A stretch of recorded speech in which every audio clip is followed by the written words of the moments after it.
Prepare your response after the beep.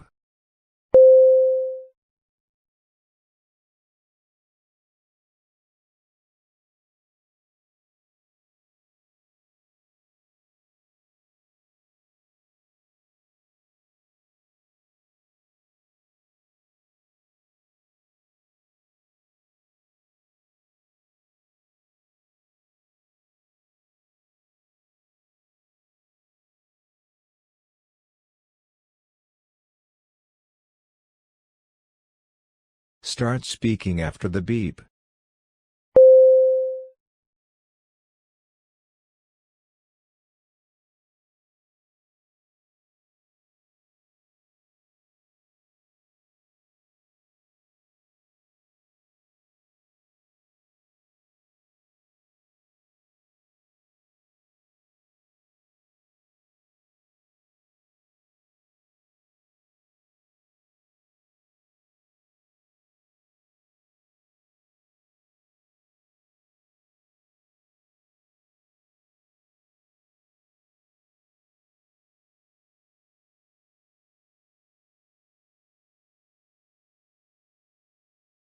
The emergence of IT has created new products, processes, and distribution systems. New products include the computer, the internet, and digital TV. New processes include internet banking, automated inventory control, and automated teller machines. And new distribution systems include cable and satellite TV. Prepare your response after the beep.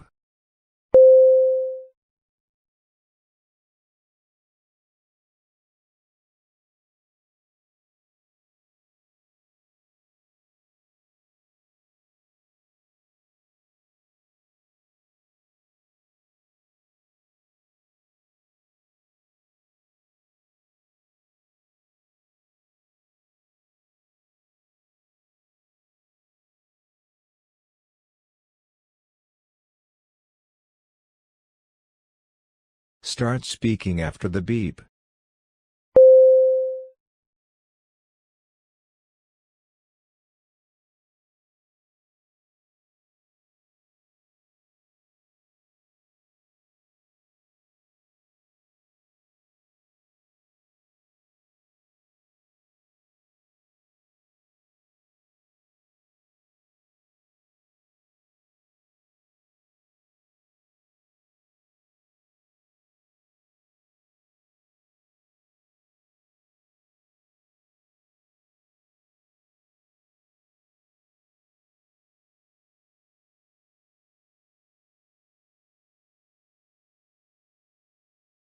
The aim of our research was to explore how moving home at a young age affected the development of preschool children.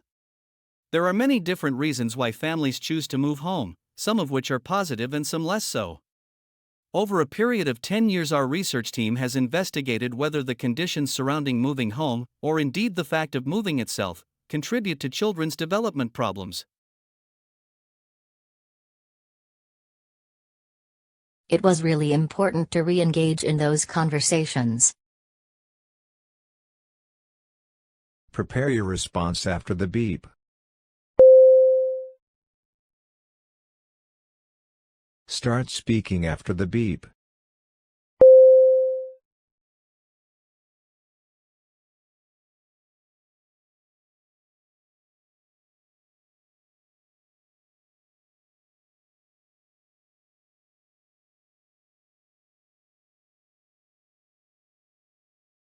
It was really important to re-engage in those conversations. Now we must work even harder to stay at the top. Prepare your response after the beep.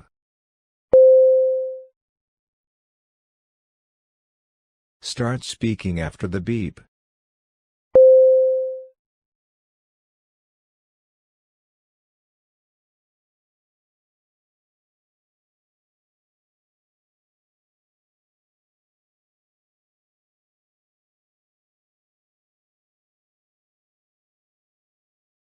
Now we must work even harder to stay at the top. Prepare your response after the beep.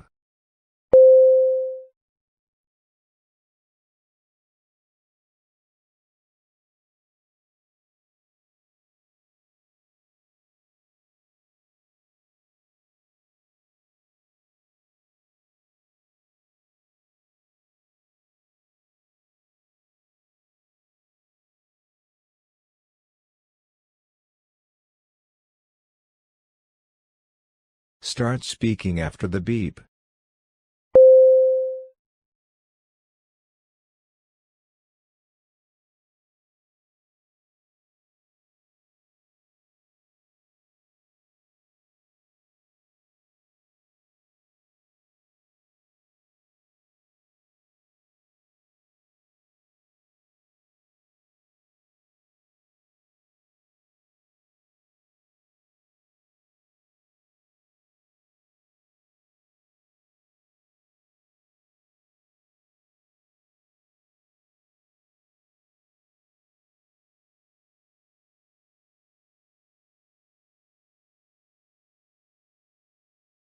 The bar chart shows visitor numbers to the Surrealists exhibition at the Palmerston Centennial Gallery in April 2019, with the pie graph depicting the age of the visitors to the exhibition. The busiest day was the 1st of April with more than 18,000 visitors. In contrast, fewer than 1,000 people attended on the 25th. Perhaps unsurprisingly, weekends were significantly more popular than weekdays. More than a quarter of the visitors were aged between 55 and 65, while only about 10% of visitors were under 18. In conclusion, the Surrealists exhibition was well patronized throughout the month of April by a largely mature audience. Prepare your response after the beep.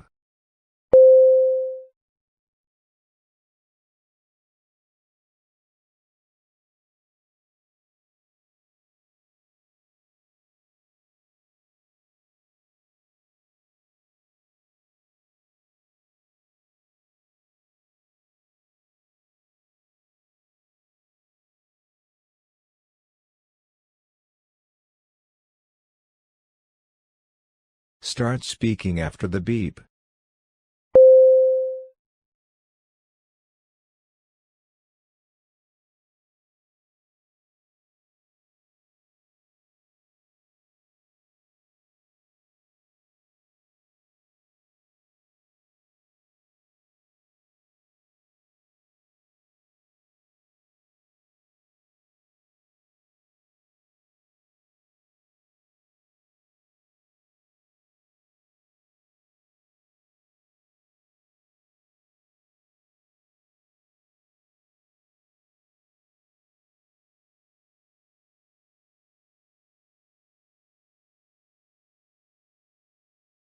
This horizontal/vertical bar graph depicts the information referring to household with the access of the internet. The data is presented/calibrated in percentage. It's crystal clear from the graph that 2020 has the highest percentage, at 70%, while 2017 has the lowest, roughly 60%. Apart from that, 2018 and 2019 have almost equivalent percentage, roughly 60%. In conclusion/overall, it may be noticed that gradual increase was there from the year 2017 to 2020.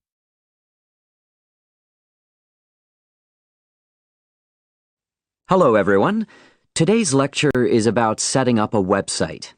I'm going to be focusing on things that you need to consider to ensure your website really adds value to the people using it. So, there are three main areas you need to think about. The first and most important thing is who is your target audience. When you're creating a new website, you really need to think about who the users are and what information they'll be looking for. What we do when we set up websites is to group users based on their needs. So, for a website in the academic community, for example, we may have groups such as researchers and administrators, and this helps us design the site and add information that is relevant to each group. The second point is accessibility. The main thing here is to ensure your website can be found. And you can do this by making sure it can be reached from areas on the web where your target audience are also active. So this may mean providing links on other websites, or maybe using social media. And thirdly, retention. Making sure your target audience return to your website regularly. You do this by ensuring it gives them a reason to come back, so it's important to keep the site up to date and make sure it provides the latest news and interesting information and so on.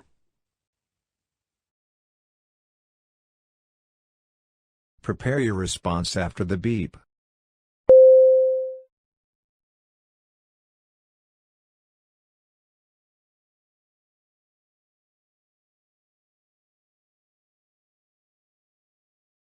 Start speaking after the beep.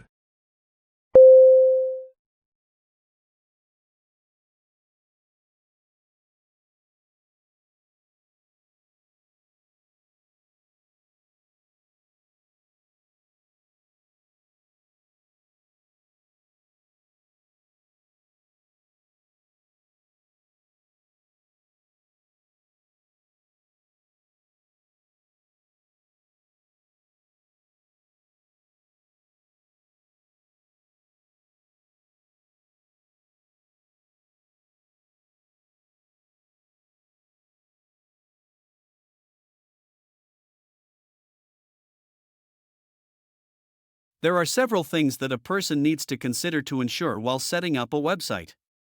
The first and foremost important thing is your target audience.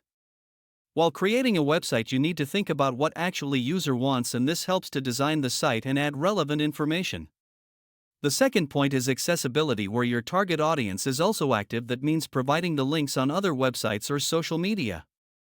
And finally, retention is important to keep the site up to date and make sure that it provides the latest news and interesting information related to everything.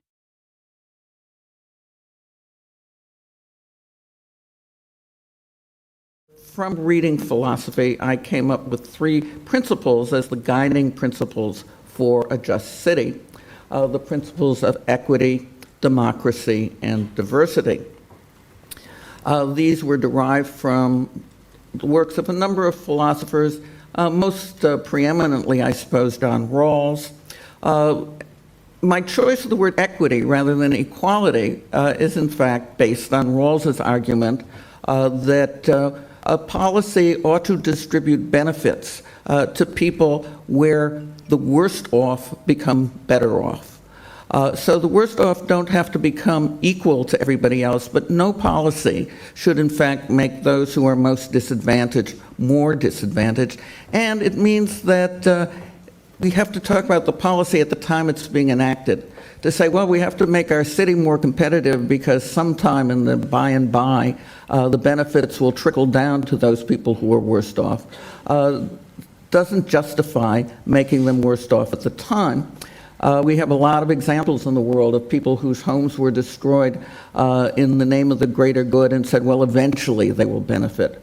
But equity means that you do not, in fact, take advantage of those people who are weakest. Prepare your response after the beep.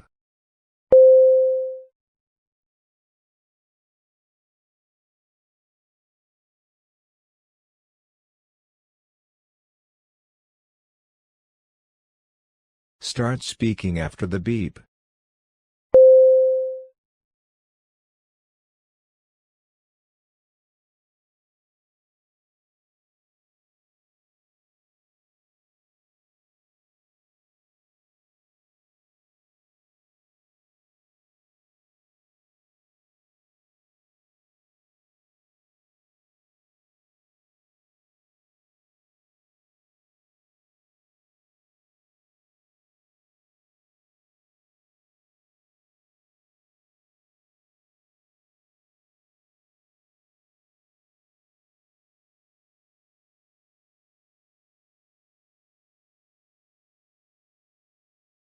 There are main 3 guiding principles such as equity, democracy, and diversity.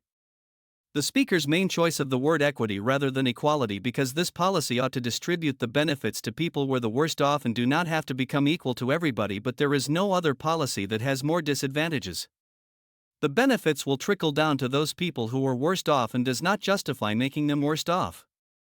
But equity means that do not take any advantage of those people who are weakest. Guys, I'm really struggling with this essay. It's so much more difficult than high school, and I have no idea where to start. It's just overwhelming.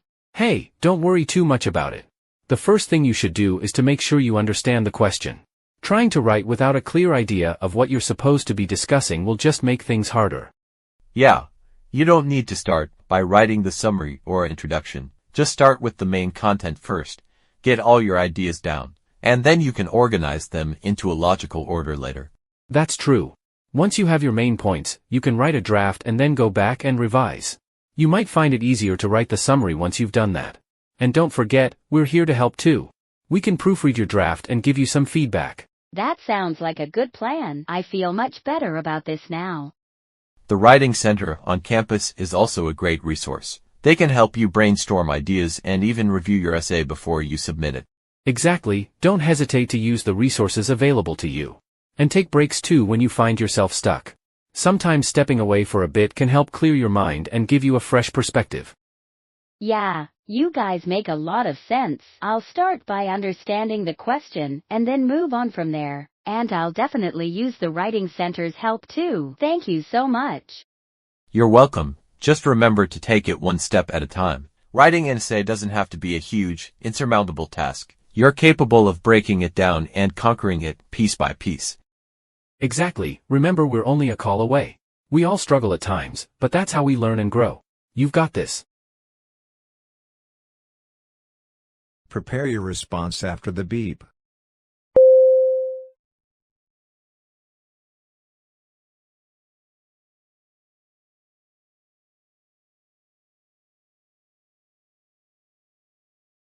Start speaking after the beep.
The discussion centered on a student who felt overwhelmed by writing her essay at the university level.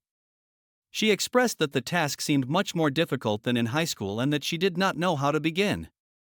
One friend advised her to start by carefully understanding the question before attempting to write, emphasizing that clarity of purpose was essential.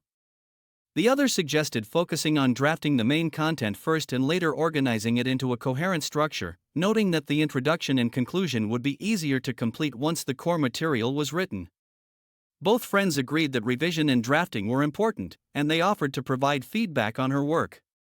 They also encouraged her to make use of the campus writing center, where she could receive additional guidance and support. Furthermore, they stressed the importance of taking breaks to regain focus and approaching the task step by step rather than treating it as overwhelming. In conclusion, the conversation highlighted strategies such as understanding the essay prompt, drafting main ideas before refining, using available academic resources, and maintaining a balanced approach. The student acknowledged these suggestions and felt reassured, expressing confidence in starting the task with the support of her friends and institutional resources. Okay, so what I'd like you to do now is to talk to your partner about your presentations on urban planning. You should have done most of the reading now, so I'd like you to share your ideas and talk about the structure of your presentation and what you need to do next. Okay, Rob, I'm glad we chose quite a specific topic. Cities built next to the sea. It made it much easier to find relevant information. Yeah, and cities are growing so quickly. I mean, we know that more than half the world's population lives in cities now. Yeah, though that's all cities, not just ones on the coast. But most of the biggest cities are actually built by the sea. I'd not realised that before. Nor me. And what's more, a lot of them are built at places where rivers come out into the sea, but apparently this can be a problem. Why? Well, as the city expands, agriculture and industry tend to spread further inland along the rivers, and so agriculture moves even further inland up the river. That's not necessarily a problem, except it means more and more pollutants are discharged into the rivers. So these are brought downstream to the cities? Right. Did you read that article about Miami on the east coast of the USA? No. Well, apparently back in the 1950s, they built channels to drain away the water in case of flooding. Sounds sensible. Yeah, they spent quite a lot of money on them, but what they didn't take into account was global warming. So they built the drainage channels too close to sea level, and now sea levels are rising, they're more or less useless. If there's a lot of rain, the water can't run away. There's nowhere for it to go. The whole design was faulty. Prepare your response after the beep.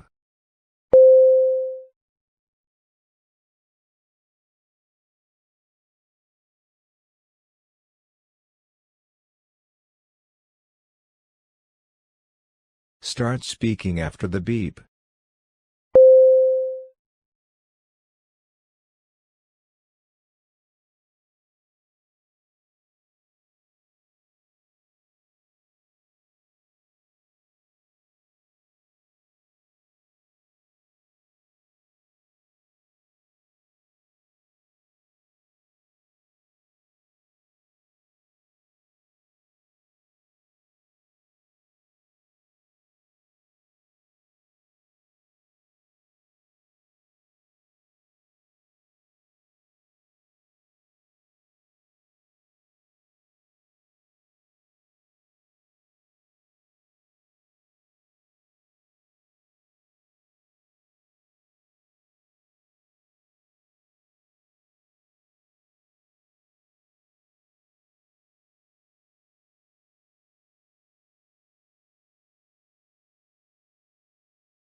The discussion was about preparing a presentation on urban planning, with a focus on cities located by the sea. The tutor encouraged the students to exchange ideas and clarify the structure of their work. Carla mentioned that choosing coastal cities as a topic made the research process more manageable, and Rob added that urbanization is expanding rapidly, with over half of the world's population now living in cities. Carla noted that many of the largest cities are coastal, often situated where rivers meet the sea. Rob explained that such locations create challenges, as industrial and agricultural activities along rivers discharge pollutants that eventually reach urban areas. He illustrated this with the case of Miami, where drainage channels were constructed in the 1950s to prevent flooding.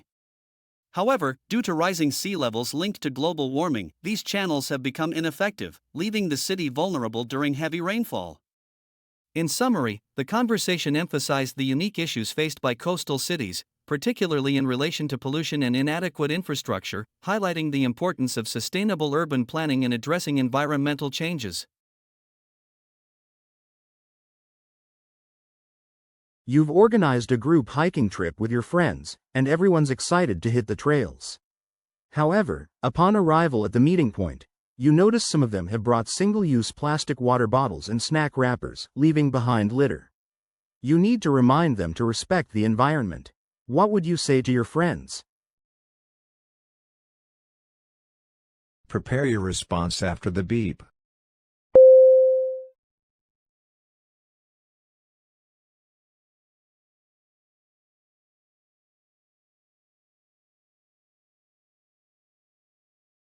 Start speaking after the beep.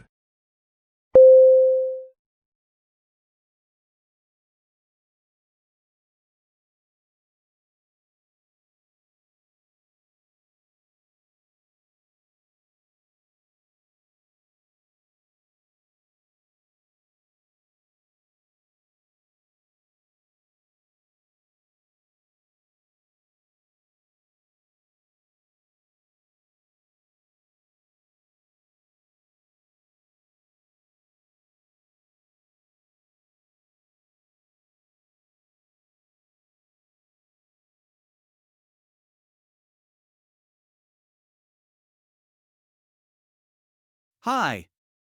I would like to discuss an issue we have encountered with the group hiking trip. The background is that upon arrival at the meeting point, I noticed some of you have brought single-use plastic water bottles and snack wrappers, leaving behind litter. In the situation, what I can think of is to quickly gather up the litter. Besides, another thing that comes to my mind is to bring reusable bottles next time. You've organized a weekly book club meeting with your friends, and everyone's excited to discuss the latest read. However, upon arrival, you notice some attendees haven't finished the book and are unable to participate fully in the discussion.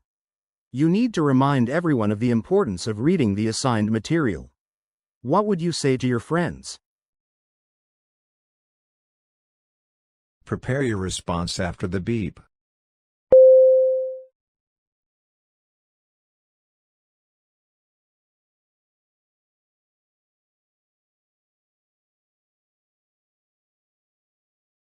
Start speaking after the beep.